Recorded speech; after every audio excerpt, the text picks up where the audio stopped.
Evi olmayanlara ev nəsib etkinə, ya İmamsı. Evlad istəyənə evlad nəsib etkinə, ya İmamsı. Hüseyin, sənə and veririk Anon Zəhraya. Bir də bizim evlərə nəzər elə. Bir də mənim balama nəzər elə. Bir də bax, o yataqda yatan o xəstəyə nəzər elə. Hüseyin, bir dənə nəzər elə günahkar canımıza. Hüseyin, nəzər elə bizə. Ya Həzrət Əbülfəzl Abbas əleyhissalam, bizi razı salamın əməlini dəyərləndir. Bizə zülm edənə zülm et.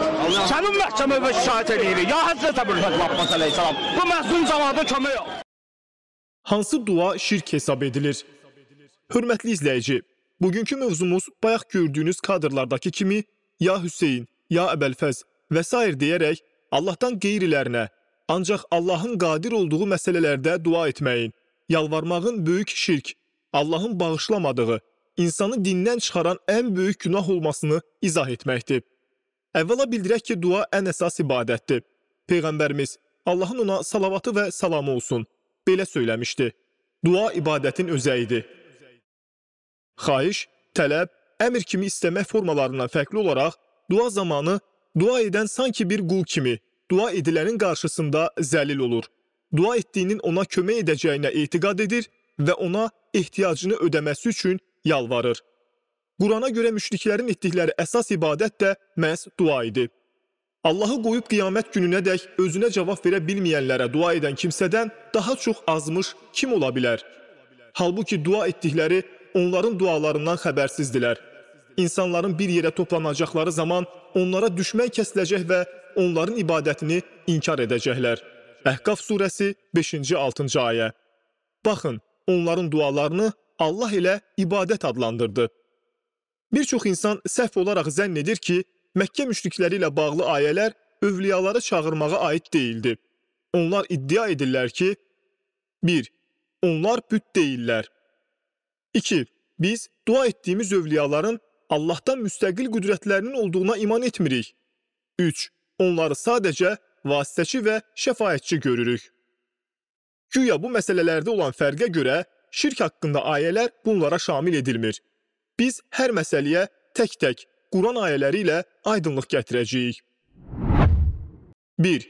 Çağırdığımız övliyalar büt deyillər şübhəsinə cavab. Əvvəla qeyd edək ki, Uca Allah Quranda əmr edir ki, Allahla yanaşı heç nəyə, heç kimə dua edilməsin. Gəlin ayələrə baxaq. Şübhəsiz ki, məscidlər Allahındır. Allahla yanaşı heç kəsə dua etməyin. Cin surəsi 18-ci ayə. Bu belədir. Çünki Allah haqdır. Kafirlərin ondan başqa yalvardıqları isə batildir. Həqiqətən Allah ucadır, böyükdür. Həc surəsi 62-ci ayə. Göründüyü kimi ayələr ümumidir və qadağa Allahdan başqa ölü, diri, canlı, cansız və hər şeyi, hər bir kəsi əhatə edir.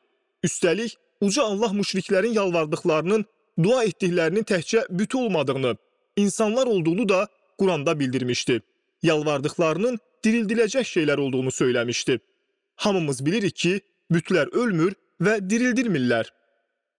Allahdan başqa tapındıqları heç bir şey yarada bilməzlər. Çünki onlar özləri yaradılmışlar. Onlar ölüdülər, diri deyillər və nə vaxt diriləcəklərini də bilmirlər. Sizin ilahınız tək olan ilahdır. Ahirətə inanmayanların qəlbi haqqı inkar edir. Özləri də təkəbbürlüdülər. Nəhl surəsi 20-22-ci ayə. Həmçinin bir çox ayələrdə Uca Allah kafirlərin və müşriklərin dua etdikləri, yalvardıqları, sığındıqları ilahların eşidən canlılar, cinlər, mələklər, peyğəmbərlər, Allah qulları olduğunu bildirmişdi. De, ey kitab əhli, bizim və sizin aranızda olan eyni bir kəlməyə gəlin ki, Allahdan başqasına ibadət etməyək. Ona heç bir şeyi şərik qoşmayaq və Allahı qoyub bir-birimizi ilahiləşdirməyək. Ali-İmran surəsi 64-cü ayə. Allahdan savaya çağırdıqlarınız da sizin kimi qullardır. Əgər doğru deyirsinizsə, çağırın onları, sizə cavab versinlər. Əraf surəsi 194-cü ayə. O sizə mələkləri və peyğəmbərləri özünüzə tanrılar qəbul etməyi buyurmaz.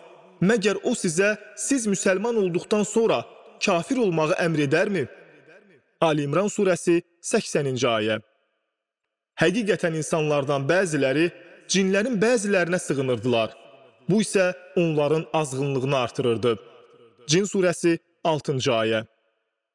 Deməli, bugün Allahla yanaşı hansısa diri və ya ölü insana dua etmək, Allahın qadir olduğu şeyləri onlardan istəməklə Məkkə müşriklərinin duaları arasında belə bir fərq yoxdur. 2. Biz dua etdiyimiz övliyaların Allahdan müstəqil qüdrətlərinin olduğuna iman etmirik şübhəsinə cavab. Üstəlik bu yalvarışların yönəldiyi kəsin yox, Allahın hər şeyə qadir olmasına etiqad etmək, bu yalvarılan, dua edilənlərin müstəqil olaraq qüdrətinin olmamasını və sadəcə vasitəçi olmasını düşünmək məsələnin mahiyyətini dəyişmir.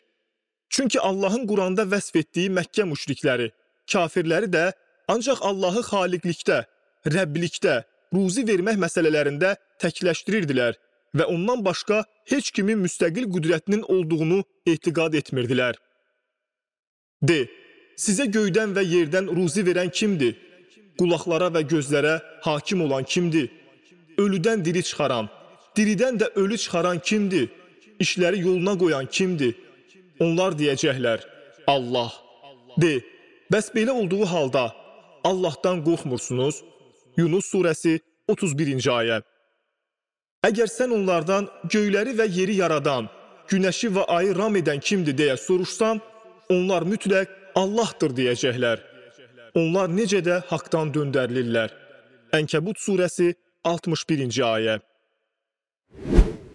3. Övliyaları sadəcə vasitəçi və şəfaətçi görürük şübhəsinə cavab. Məkkə müşrikləri də dua və ibadət məsələlərində dua etdiklərini, ilahlarını Allaha Rəbbilikdə yox, ibadətdə şərik qoşurdular. Onların ancaq şəfaətçi və vasitəçi olduğunu bildirirdilər. Allahı qoyub başqalarını özlərinə dost tutanlar, biz onlara ancaq bizi Allaha daha çox yaxınlaşdırsınlar deyə ibadət edirik deyirlər. Zümər surəsi 3-cü ayə.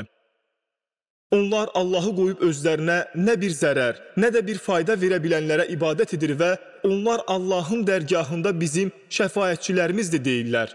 De, yoxsa Allaha göylərdə və yerdə bilmədiyi bir şeyi mi xəbər verirsiniz? Allah onların qoşduqları şəriklərdən uzaqdır və ucadır. Yunus surəsi 18-ci ayə. Lakin bütün bunlar onları müsəlman etmədi. Niyə? Çünki onlar Məkkə müşrikləri Allahdan başqalarına dualarını və ibadətlərini yönəldərək onların şəfaətçi və vasitəçi olduğunu söyləyirdilər. Beləliklə, Məkkə müşrikləri barədə olan ayələrin Allahdan qeyrisinə dua edən hər bir kəsə aid olması bəlli oldu. Allahla yanaşı kiməsə dua etməyin niyə qadağan olması isə sadədir. Rəbbilikdə tək olan ilahlıqda və ibadətdə də tək olmalıdır. Görün, uca Allah bunu öz kitabında necə izah edir. O, gecəni gündüzə, gündüzü də gecəyə qatır. O, günəşi və ayı ram etmişdi. Onların hər biri müəyyən olunmuş vaxtadək hərəkət edirlər. Bu, sizin Rəbbiniz olan Allahdır. Mülk O'nundur. Sizin ondan başqa yalvardıqlarınız xurma çəyirdəyinin pərdəsinə belə sahib deyirlər. Əgər siz onları çağırsanız, onlar sizin duanızı eşitməzlər. Eşitsələr belə cavab verə bilməzlər. Özləri də qiyamət günü sizin onlara ibadət etdiyinizi danacaqlar. Heç kəs hər şeydən xəbərdar olan Allah kimi sənə xəbər verə bilməz. Fatir surəsi 13-14-cü ayələr. Böyük şirkin aqibəti isə əbədi cəhənnəmdir. Uca Allah buyurur. Şübhəsiz ki, Allah özünə şərik qoşulmasını bağışlamaz. Bundan başqa günahları isə dilədiyi kimsəyə bağışlayar. Allaha şərik qoşan kəs iftira atmaqla böyük günah etmiş olur. Nisa surəsi 48-ci ayə. Yaxşı, bəs belə bir şübhəyə necə cavab verək? Allah Quranda mənə vasitə ilə yaxınlaşın deyir. Biz də imamı, övliyanı vasitə götürürük deyirlər. Bir ki, uca Allah yüzlərlə ayədə özü ilə yanaşı heç kimi çağırmayın, heç kimə yalvarmayın dediyi halda nəyə görə o, açıq aydın ayələr yox, məhz bu ayəni özümüzə bayraq edirik. Axı uca Allah vasitəyə dua edin demədi. Əgər vasitəyə dua etmək icazəli olsaydı, Məkkə müşriklərinin yalvardığı vasitələr niyə inkar olunurdu? Quranda zikr edilən vasitənin məhz icazəli vasitə, salih əməllər və həmçinin uca Allahın gözəl ad və sifətləri ilə çağırmaqdır. Bu barədə ekranda şəklini gördüyünüz geniş videomuzu izləyin və məlumat bölümündə keçidi verilmiş məqaləmizdə oxuyun. Yaxşı, digər bir şübhəyə necə cavab verək? Padşahların yanına girə bilmədiyim kimi, Allahın da qəbuluna birbaşa yox, vasitəçi ilə girirəm deyirlər. Bil ki, padşahların yanına onlarda olan nöqsanlara görə girə bilmirsən. Üstəlik padişahın özü ilə birbaşa əlaqən olarsa, məsələn, sənə mobil nömrəsini verib istənilən məsələdə məni istənilən vaxt ara deyərsə, padişahı qoyub vasitəçiyə zəng etmək ağıllı bir iş olmazdı. Uca Allahı padişahlarla müqayisə etmək düzgün deyildi və Uca Allah bizə daha yaxındır.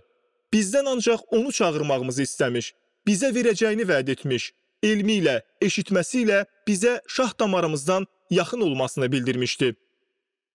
Üçüncü şübhə isə belədir. İnsan digər sağ insandan, müdrikdən, həkimdən, varlıdan və s. qüdrəti çatacağı bir məsələdə kömək istəyir. Bu növ çağırış və ya istəmənin heç bir problemi yoxdur. Çünki bunun dua ilə heç bir əlaqəsi yoxdur. Bu tələbdir. Heç kim həkimə dua etmir. Ey həkim, mənə şəfa ver, demir. Şəfa istəmir, əksinə, verdiyi pulun müqabilində onu müalicə etməsini tələb edir. Bəzi hallarda hətta həkimi hədəliyir. Həmçinin heç kim müdirə dua etmir. Ondan ya müdir deyərək ruzi istəmir. Əksinə, onun imkanı çatan şeyi ondan istəyir. Bu növ istəmə və ya tələb dua hesab edilmir. Çünki dua və xahiş, tələb ayrı-ayrı şeylərdir. Ümid edirik ki, bu cür sadə məsələnin ibadətin ən mühüm forması olan duadan fərqini hər kəs gözəl bilir. Daha sonra qeyd edək ki, burada şirkin digər növü də vardı ki, bu zaman insan uzaqdan Allahdan başqasına ölü və ya diriyə yalvarır və etiqad edir ki, harda olur olsun, hansı dildə olur olsun, onu eşidir və ona cavab verir. Bu da böyük şirkdir və Allaha Rəbb sifətlərində ortaq qoşmaqdır. Çünki həmin insan etiqad edir ki, uzaqdan çağırdıqları da Allah kimi onları eşidir, onları görür. Göyləri və yeri 6 gündə yaradan, sonra da ərşə ucalan odur. O, yerə girəni də, oradan çıxanı da, göydən enəni də, oraya qalxanı da bilir. Siz harda olsanız belə, o sizinlədir. Allah sizin nə etdiklərinizi görür. Əl-Hədid surəsi 4-cü ayə. Üstəlik Uca Allah peyğəmbərlərin belə qeybi bilmədiklərini bildirdiyi halda, bunun əksinə etiqad etmək, Quranı inkar etməkdir və küfürdür. De, mən Allahın istədiyindən başqa özümə nə bir fayda, nə də bir zərər yetirməyə qadir deyiləm. Əgər qeybi bilsəydim, əlbəttə özüm üçün xeyir artırardım və mənə pislik toxunmazdı. Mən sadəcə iman gətirən bir qövm üçün qorxudan və müjdəliyənəm. Əraf surəsi 188-ci ayə. De, mən sizə demirəm ki, Allahın xəzinələri mənim yanımdadır. Mən qeybi də bilmirəm. Əl-Ənam surəsi 50-ci ayə. Üstəlik səhih hədislərdə Peyğəmbərin, Allahın ona salavatı və salamı olsun, qapı döyülərkən gələnin kim olduğunu soruşması, çöldə səsküy eşidərkən nə baş verdiyini anlaması üçün evdən çölə çıxması kimi xəbərlər varid olmuşdu. Üstəlik, biraz əvvəldə də qeyd etdiyimiz kimi, insanın ancaq Allahın qadir olduğu məsələləri Allahdan qeyri, ölü və ya diridən istəməsi Allaha duada şərik qoşmaqdır. Allahdan başqasının Allah kimi hər zaman, hər yerdə eşitməsini etiqad etmək, bu şirki daha da şiddətli edir. Hörmətli izləyicilər, Allahdan filankəsin xatirinə istəmək məsələsinə gəlincə, bu böyük şirk deyildi, lakin bu icazəli deyildi. Bu barədə ayrıca video çarxda danışacağıq. Uca Allahdan xalqımızı bütün növ günahlardan qorumasını diləyirik. Allaha əmanət olun. Hörmətli izləyicilər, əgər video çarxlarımızı bəyənirsinizsə və siz də İslam dininin yayılmasında iştirak etmək istəyirsinizsə, videolarımızı digər sosial şəbəkələrdə paylaşın, xeyrə vəsilə olun. Unutmayın ki, elm paylaşdıqca artır. Xeyrə yönəldən onu etmiş kimi savab qazanır.